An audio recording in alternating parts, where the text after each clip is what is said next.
मगरबी बंगाल में इलेक्शन की तैयारियां जोरों पर हैं। हर पार्टी असेंबली इलेक्शन में एक दूसरे से आगे जाने की कोशिशों में जुटी है।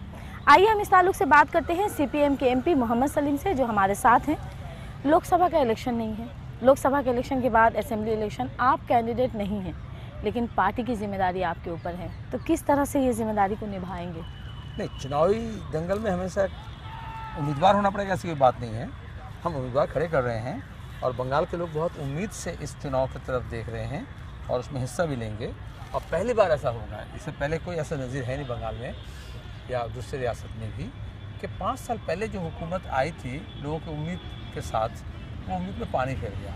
और आज जो लोग उस हुकूमत को साथ दिए थे आने में, वो भी बदजल हैं। और पहली बार हमारे साथ जो लोग नहीं थे, ऐसे लोग भी उठकर खड़े हुए हैं।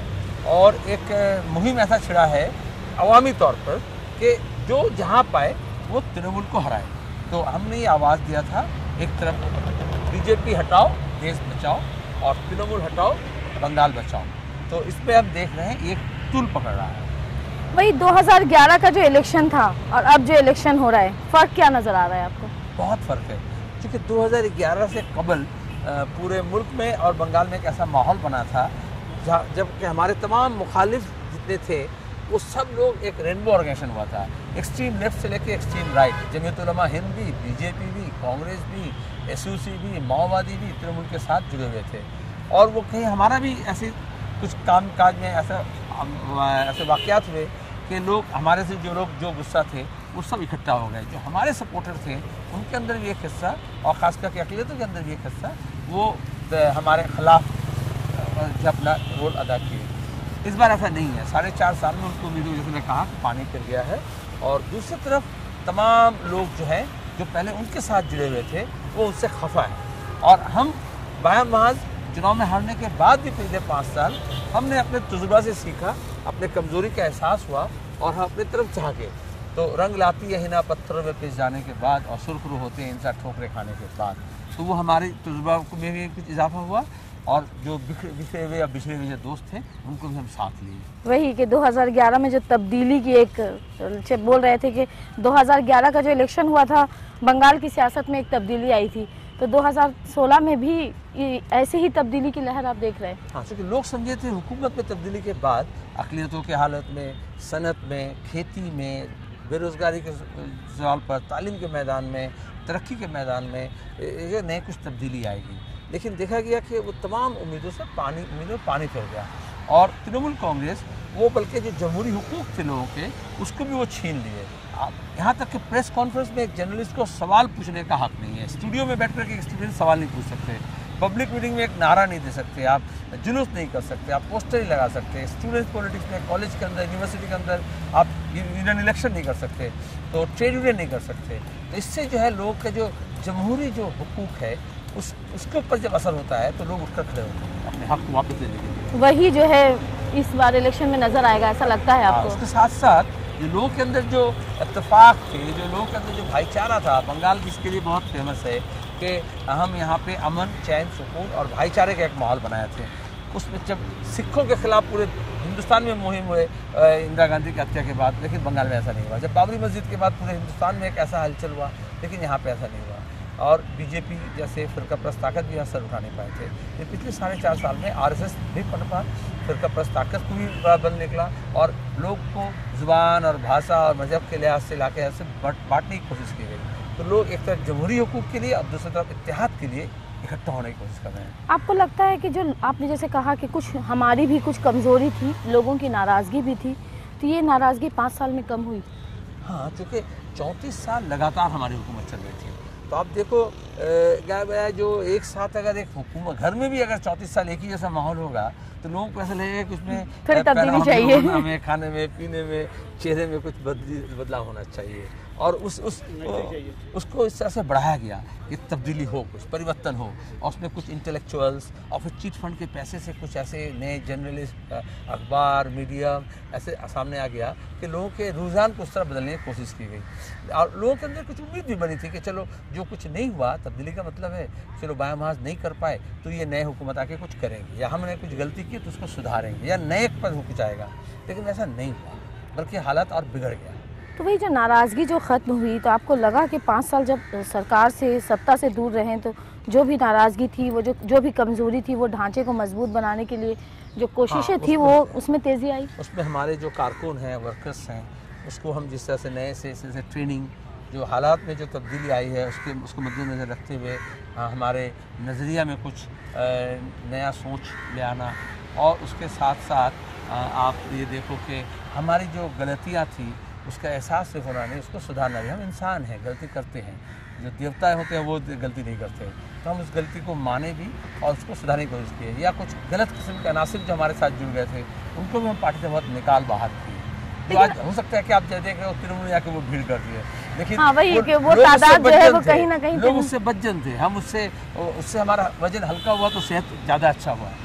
तो लेकिन अगर आप लोकसभा इलेक्शन का रिजल्ट देखें, या अभी जो काउंसिलर इलेक्शन हुआ था, कॉर्पोरेशन इलेक्शन हुआ था, कुछ अच्छे नतीजे नहीं रहे। भले ही आप देखो, आप खुद जर्नलिस्ट हो, आप अगर सही मानों पे अगर देखो तो लोकसभा के चुनाव भी पिछले बार, और खासकर पंचायत और म्यूनसिपल चुनाव या उपचुनाव में लोगों की जो रुझान थी वो रिफ्लेक्टेड नहीं हुआ था, क्योंकि गुंडागर्दी, वोट लूट और हुकूमत और पुलिस के ज़रिए इस तरह से इस्तेमाल किया गया कि लोग जो है अपनी राय को दे नहीं पाए। आप देखो म्यूनसिपल इलेक्शन जब हुआ तो अब पब्लिक कहाँ वोट डाल पाया, और जिसके वजह से आज इलेक्शन कमीशन को भी इतना कड़ाई करना पड़ रहा है।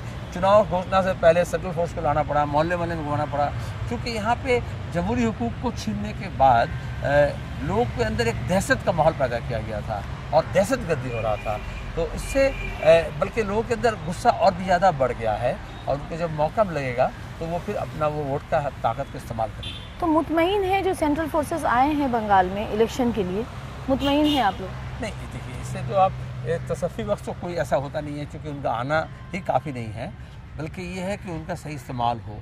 और जो स्टेट एडमिनिस्ट्रेशन या पुलिस एडमिनिस्ट्रेशन इतने बायस्ड होकर काम किए हैं, तो अभी सेंट्रल इलेक्शन कमीशन को भी अभी फुल बेंच आएंगे, उनको भी हमने ये कहा है, कहेंगे भी कि आप जो ममता बनर्जी खुद टेलीविज़न चैनल में बोली कि वो तो 2-3 रोज़ रहेंगे, उसके बाद क्या होगा, तो डराने का जो माहौल है, तो लोगों के अंदर से वो डर को तोड़ने के लिए एक साइकोलॉजिकल इम्पैक्ट होता है, वो हो रहा है। और दूसरी बात, वो खुद से अगर कोशिश करे, खुद अगर जाके मिले, जो घर से निकले हुए बाहर हैं, जो जिनको गांव में वापस नहीं जाने दिया जा रहा है, जिनका वोटर लिस्ट में नाम रहने के बावजूद भी वोट डालने नहीं दिया जाता है, उनके अंदर जाकर के हिम्मत जुटा पाते हैं वो, तो हम समझते हैं कि वो बहुत दूर तक वो कारगर होगा। वही अगर बंगाल का कहा यह जाता है कि बंगाल पूरे देश को दिशा दिखाती है, तो इस बार जो इलेक्शन होगा, तो आपको लगता है कि ये असेंबली इलेक्शन देश के लिए एक बिल्कुल आपने सही फरमाया, क्योंकि पूरे हिंदुस्तान के जो सियासी पस मंज़र है उसमें अगर आप देखेंगे तो जो फासिस्ट ताकत उभर रहे हैं, जैसे वो JNU में जैसे हुए कन्हैया कुमार का मामला, आप देखो, सिर्फ उमर खालिद या कन्हैया कुमार ने, एक यूनिवर्सिटी में हर किस्म के सोच होंगे, बहस होंगे, लेकिन वहाँ पे जिस तरह से एंटी नेशनल का बहस छेड़ करके, सेडिशन का चार्ज लगा के, ये इलाहाबाद यूनिवर्सिटी में जिस तरह से किया जा रहा है, इलेक्टेड गर्ल रिप्रेजेंटेटिव उसको निकालने की कोशिश की जा रही है, या जादवपुर विश्वविद्यालय में जिस तरह कहा गया कि अंदर घुस करके जाके हम जूते से मारेंगे स्टूडेंट लोगों को, बीजेपी के लीडर बोल रहे हैं, या ये योगी आदित्यनाथ वगैरह रोज़ाना जो इतने जहर उगल रहे हैं, ये दादी कांड जैसे हुए, तो अवार्ड वापसी हुए, तो फासिस्ट जो किरदार उभर कर सामने आ रही है मोदी की हुकूमत आने के बाद से संघ परिवार को, उससे जमहूरी पसंद लोग, इत्तेहाद पसंद लोग वो काफ़ी फिक्रमंद हैं। तो और उसमें वो समझते हैं कि जो सेकुलर ताकत को इकट्ठा करना बाएं महाज की एक ज़्यादा जिम्मेदारी है, और बाएं ताकत कमज़ोर होने से ही आज ये फासिस्ट ताकत को थोड़ा बल मिला था, इसलिए उनसे अगर मुकाबिल होना है तो बाएं ताकत को फिर से मजबूत करना है। और बंगाल आज़ादी के पहले, आज़ादी के बाद हमेशा अपना ये किरदार अदा किया है, क्योंकि यहाँ पे सियासत कोई पैसे के से या लूट मार से या बाहुबल से नहीं होता है, पूरी सोच समझ करके आइडियोलॉजिकली होता है। तो जो वसूल पसंदी की जो सियासत है वो अगर मुल्क में बड़े पैमाने पर ले आना है तो बंगाल को उसको बेशक रास्ता दिखाना है। नाज़रीन, बातचीत का ये सिलसिला जारी रहेगा। वक्त हो चला है एक वक्फे का, मिलते हैं एक छोटे से वक्फे के बाद।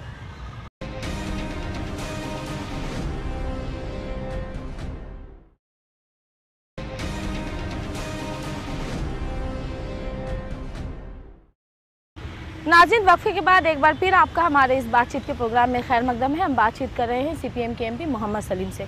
तो जिस तरह से सेंट्रल फोर्सेस मार्च कर रही हैं, लोगों को कहीं ना कहीं एतमाद में लेने की कोशिश की जा रही है, लेफ़्ट के लोग भी मैदान में हैं, लेकिन अभी तक जिस तरह से कांग्रेस और CPM के इत्तेहाद की बात की जा रही है कि अगर ये अलाइंस होता है तो एंटी, जो जैसा आपने कहा कि लोगों के अंदर नाराज़गी है और वो तृणमूल के ख़िलाफ़ हैं, तो उससे फ़ायदा मिलेगा।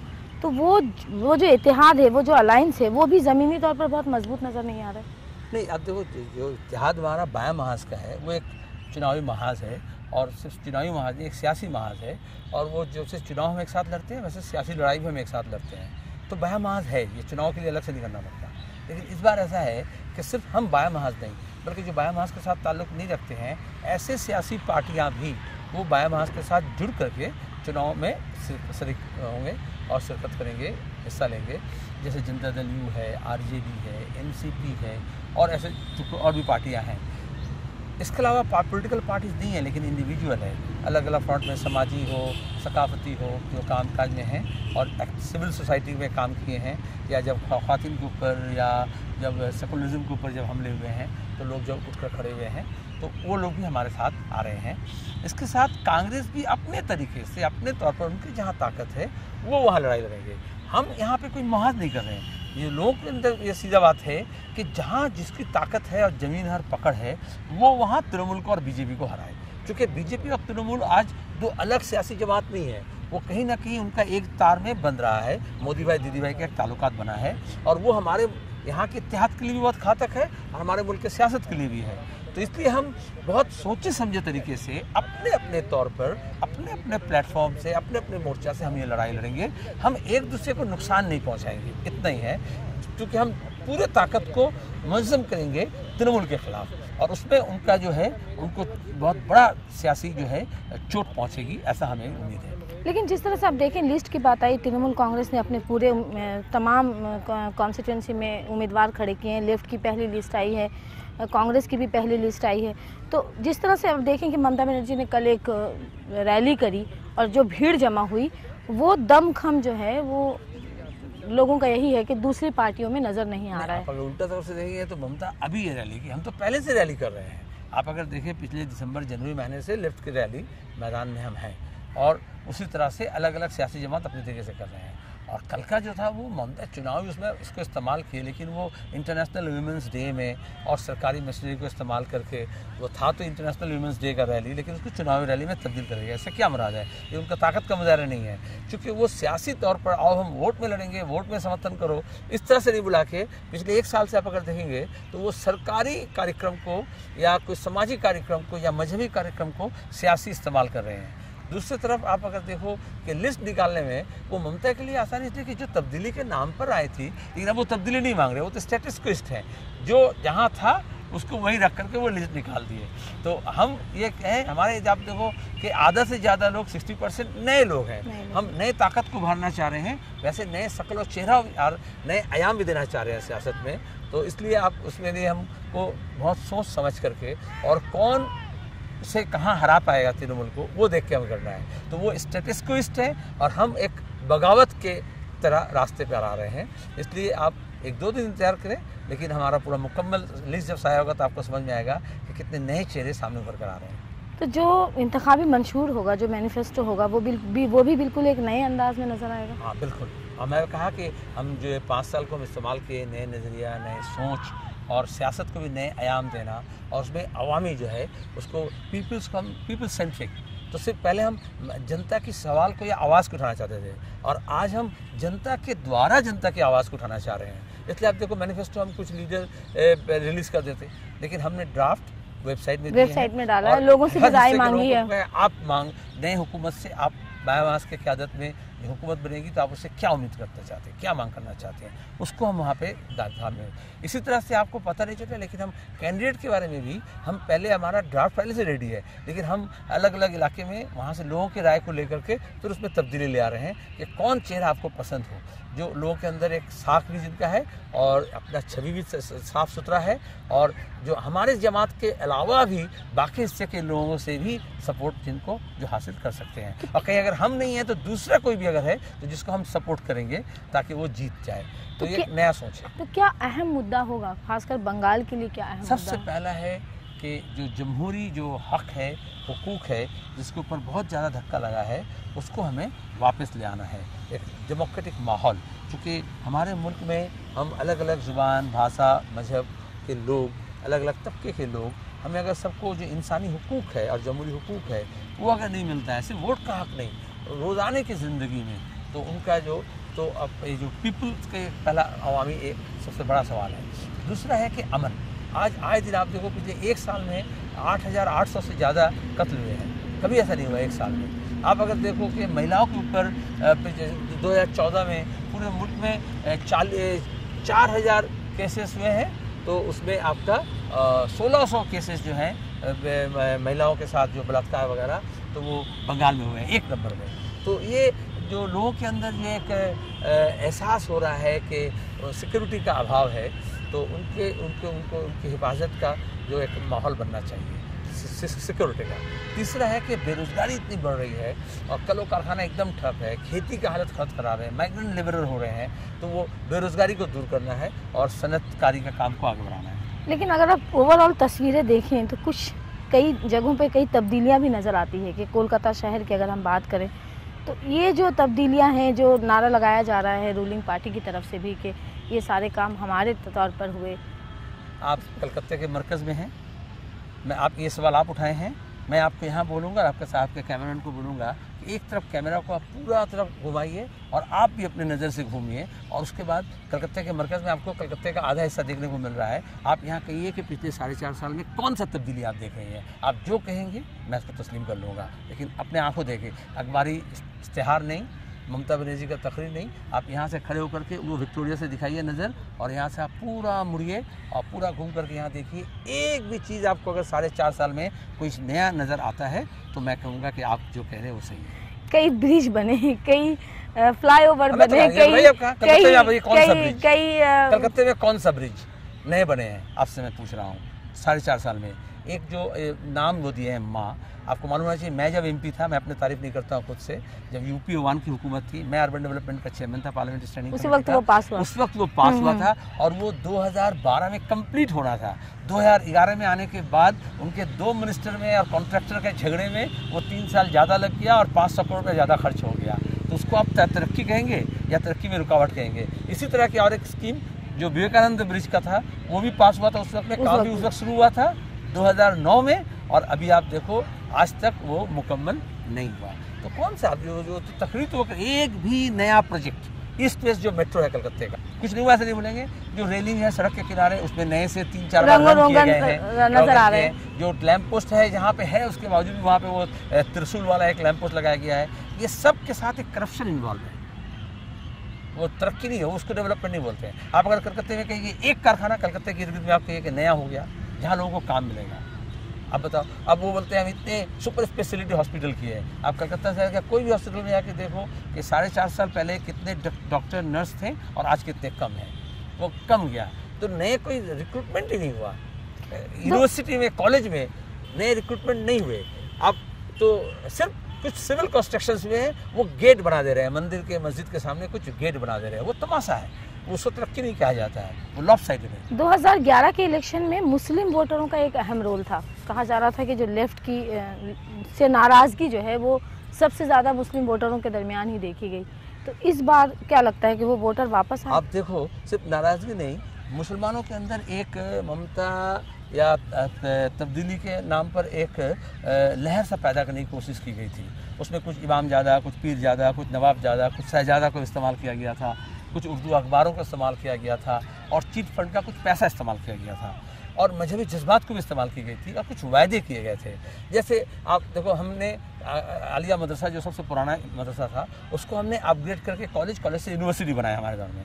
ममता बनर्जी ये कही कि देखो यूनिवर्सिटी तो बना लेकिन उसमें मदरसा नाम नहीं है, हम उसमें नाम डाल देंगे, सेंटिमेंटल है। लोग बोले हाँ चलो नाम डाल दिया जाएगा, लेकिन आज तक वो डाला नहीं गया, तो धोखाधड़ी हुआ। उन्होंने कहा कि हम 10,000 नए मदरसा कायम कर देंगे। आज जब मदरसा के टीचर्स जब यहाँ पे धरना दे रहे थे, उनको तनख्वाह नहीं मिल रहे हैं, तो उनको चाकू दे करके, गुंडागर्दी दे करके उनको भगाया गया।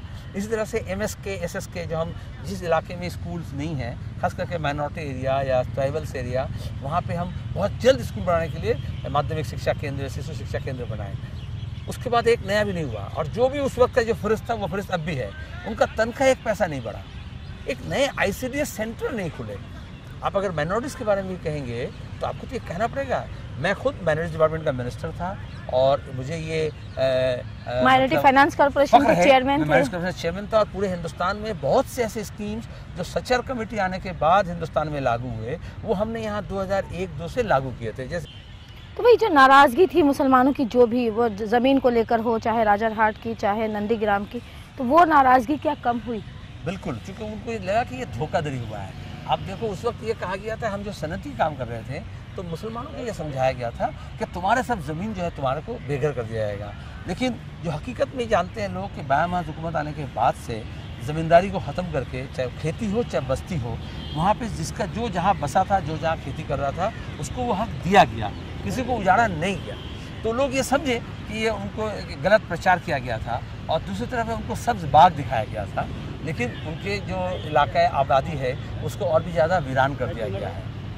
लेकिन अगर आप सिविल सर्विस के एग्ज़ाम पर नज़र डालें तो इस बार 34 स्टूडेंट जो है वो कामयाब हुए हैं WBSS के एग्ज़ाम में, और कहीं ना कहीं इलेक्शन के मौके पर ये एक अहम मुद्दा बनेगा। इस पर क्या कहेंगे? आप अगर ये देखो तो ये तो ऐसा नहीं है कि ये गवर्नमेंट आने के बाद वो अचानक स्टूडेंट सब ब्रिलियंट हो गए। हमने जो रास्ते खोले थे प्राइमरी एजुकेशन से, हाई स्कूल से, हायर सेकेंडरी से, कॉलेज डिग्री लेवल तक, तो वो 3 दशक लगे। जो ख़ानदान, जो पीढ़ी कभी तालीम के मैदान में नहीं थे, वो मॉडर्न एजुकेशन में आए। फिर हमने रंगनाथ मिश्रा कमीशन आने के बाद हमने जो OBC के जो रिजर्वेशन किए और उसमें 17% का जो मौका मिला, 7 और 10 2 फहरिस्त लेकर के, तो उससे आला तालीम और ख़ास करके नौकरी में वो OBC का जो रिजर्वेशन वो चालू हुआ। क्योंकि वो चालू हुए थे 2011 में, तो उसका नतीजा तभी आपको देखने मिलेगा। लेकिन पूरे मुल्क के अंदर रंगनाथ मिश्रा कमीशन हम बायामास यहाँ लागू किए थे। आप ये ममता बनर्जी नहीं कह सकती वो लागू की, बल्कि वो रंगनाथ मिश्रा कमीशन और सचार कमेटी ये बात बोलती नहीं है। लेकिन कहीं ना कहीं इसका फायदा ममता बनर्जी को मिला। किसी को ना किसी को तो फायदा मिलेगा। जो आप एक आगे आप जब बढ़ोगे तो आप इसके बाद जितने दिन जाएंगे, अगर आप बुनियादी कुछ ऐसे काम करोगे तो जिसका असर आपको, बीज अगर बोगे तो फसल तो मिलेगा ही। आयम्मा कराम को ही अगर आप लीजिए तो जिस तरह से बात हुई थी कि आयम्मा के लिए जो है वो वजीफ़े का ऐलान किया गया, उनके लिए जो है वो घर का ऐलान किया गया, और कहीं ना कहीं वो इस तरह की कई स्कीमें थी जो मुसलमानों को लगा कि कभी नहीं हुआ था, वो अब हुआ। लेकिन आप देखो ये आयम्मा के जो ऐलान है, वजीफ़ा है, वो वक्फ बोर्ड के ज़रिए, और वो सुप्रीम कोर्ट का राय था पूरे मुल्क के इमाम को ये बता देने का। लेकिन यहाँ तो उल्टा हो रहा है। एक जगह पर एक मस्जिद में 3-4 इमाम के नाम डाल दिए गए। अगर करप्शंस होते हैं सिस्टम में, जो इमाम नहीं है उनको इमाम भत्ता का नाम दिया गया। आज इमाम जिलों में वो मुजाहरा कर रहे हैं, उनको भत्ता दिया गया, फिर 6 महीने तक भत्ता दिया नहीं जा रहा है। तो वो कहीं ना कहीं गड़बड़ तो हो रहा है। और दूसरी बात ये है, आप ये कहो कि हुकूमत का काम क्या ये है कि क्लब को पैसा दिया जाए, इमाम को पैसा दिया जाए, या माशियत को ऐसा हालत अच्छा किया जाए कि लोग अपने चंदे से ही मस्जिद का भी हालत सुधार सके, क्लब का भी हालत सुधार सके, न कि हुकूमत के पैसा बांटा जाए। जब मुगलिया दौर भी था, जब नवाब का दौर भी था, तब भी कभी इस तरह से पैसे के बंटवारा नहीं हुआ। तो वो मुस्लिम वोटर क्या वापस आएंगे? आपको लगता है कि जो लेफ्ट की जो नाराज़गी थी वो ख़त्म हुई और मुस्लिम वोटरों का जो एक बड़ा वोटर था वो लेफ्ट के खेमे में मुझे पूरा उम्मीद है। हम जो जत्था किए, हम जो ब्रिगेड रैली किए, हम जो रोज़ाना के कैंपेन में हैं, आप उसमें देखो किस तरह से मुसलमान चेहरे भीड़ कर रहे हैं, नौजवान, बुजुर्ग, औरतें, ख़वातीन, वो चेहरा सामने है आपका। फिर आप जो म्यूनसिपल इलेक्शन की आप बात करें, पंचायत इलेक्शन की बात करें, वो पूरा ढंग से चुनाव उस तरह से हुआ नहीं, लेकिन जहाँ भी वोट हुआ तो मुसलमान इलाके में ही तृणमूल कांग्रेस को सबसे ज़्यादा धक्का लगा। चाहे आप ये सॉल्ट लेक की म्यूनसिपलिटी आप देख लो, 2 सीट हमें मिली, 2 सीट कांग्रेस को मिली, लेकिन वो चारों जो है वो 4 ही मुसलमान इलाके के सीट थे, वो चारों में हमने जीता। इसी तरह से 2 जिला परिषद जो हमें मिली थी, जलपाईगुड़ी और उत्तर दिनाजपुर, जो माइनॉरिटी का कांग्रेस को जो मिले मालदा, वो है मुर्शिदाबाद, मालदा, वो कांग्रेस का नहीं है, वो मुसलमान इलाका था। तो नाराज़गी तो सबसे ज़्यादा, चूँकि मुसलमान जितनी जल्दी नाराज़ होते हैं उतने ज़्यादा उनको हकीकत का एहसास भी होता है जल्दी से। और आपको लगता है कि 5 वर्षों में वो एहसास ज़्यादा हुआ है? बहुत ज़्यादा ही वक्त लगा उनको। वो इंतज़ार कर रहे हैं ममता बनर्जी को ये सज़ा सुनाने के लिए, और वही इमाम जिनको ज़रिए, वही पीरजादा जिनके ज़रिए ममता बनर्जी मुसलमानों को धोखा देने की कोशिश किए थे, आज उनके अंदर एक खासा हिस्सा वो खुद समझ रहे हैं कि उनके साथ भी धोखाधड़ी हुई है। और यही वजह है कि जो लिस्ट आई, उसमें पहली लिस्ट आई, उसमें उम्मीदवारों की जो तादाद है, मुस्लिम उम्मीदवारों की तादाद वो भी ज़्यादा है। अगर दूसरी और उसके बाद जो लिस्ट आएगी उसमें भी शायद ये रेशियो जो है वो ज़्यादा देखने को मिलेगा हमारे यहाँ, बल्कि पूरे हिंदुस्तान में आज़ादी के बाद से, और ये बायां महाज होने के वजह से ही था कि सबसे ज़्यादा मुस्लिम नुमाइंदा पार्लियामेंट में बंगाल ने भेजता, जम्मू कश्मीर के बाद ही। और असेंबली में भी हम हर 52 के बाद से हर स्टेट में आप देखोगे तादाद घट रहे हैं और बंगाल में तादाद बढ़ रहे हैं। इस साल वो और भी बढ़ेंगे। अगर जीत हासिल हुई तो कौन होगा वज़ीर आला? इसको सामने ले जाने की कोशिश करेंगे इलेक्शन में? नहीं, ये ऐसा एक माहौल बन गया है हमारे पार्लियामेंट के चुनाव में या असेंबली के चुनाव में, क्योंकि इनडायरेक्ट चुनाव है। लोग पहले नुमाइंदा चुनते हैं और फिर वो नुमाइंदा तय करते हैं उनका लीडर कौन होंगे। लेकिन मोदी के चेहरे को इस तरह से, ममता के चेहरा को या नीतीश कुमार के चेहरे को इस्तेमाल किया गया और लोग का ऐसा प्रेसिडेंशियल फॉर्म ऑफ चुनाव के तय किया जाता है। हमारे यहाँ बंगाल में या CPIM का शुरू से ही बायामास का ये फैसला है और इस बात तो हम पूरा अवामी सतह पर जो कोई काम कर रहे हैं, तो जब कुछ हम नहीं फैसला कर रहे, सब आवाम को ऊपर छोड़ दिए हैं, तो चीफ मिनिस्टर हम क्यों फैसला करें, आवाम फैसला करें। तो एक बिल्कुल नया चेहरा नज़र आएगा लेफ्ट का। इस बात का एतराफ़ करते हैं कि अगर जीत मिली तो बंगाल में लेफ्ट, जो आपने कहा कि कुछ हमारी भी खामियां थी, कुछ हमारी भी गलतियां थी, बेशक हमने ये कहा कि आप जानते हैं मैं हमेशा वो शेर नुस्खा इस्तेमाल करता हूँ, ना कोई हम सफ़र ना किसी हम नशी से निकलेगा, हमारे पाँव का कांटा हम ही से निकलेगा और हम वो कांटा निकालने की कोशिश कर रहे हैं। और पूरे अवाम जो है आज फैज़ की आवाज़ में वो इकट्ठा हो रहे हैं और खाक नशीनों उठ बैठो, वो वक्त करीब आ पहुँचा है जब तख्त गिराए जाएंगे और ताज उछाले जाएंगे। तो नाज़रीन, ये थे मोहम्मद सलीम, जिन्होंने उम्मीद जाहिर की है कि बंगाल असेंबली इलेक्शन में एक बार फिर लेफ़्ट को कामयाबी मिलेगी और लेफ़्ट अपने पुराने किले में वापस आएगा। बहरहाल नतीजा क्या होगा ये तो इलेक्शन के नताइज के बाद ही सामने आएगा। बहुत बहुत शुक्रिया आपका हमारे इस प्रोग्राम में शामिल होने के लिए। कैमरामैन राव के साथ शबाना एजाज, ETV न्यूज़, कोलकाता।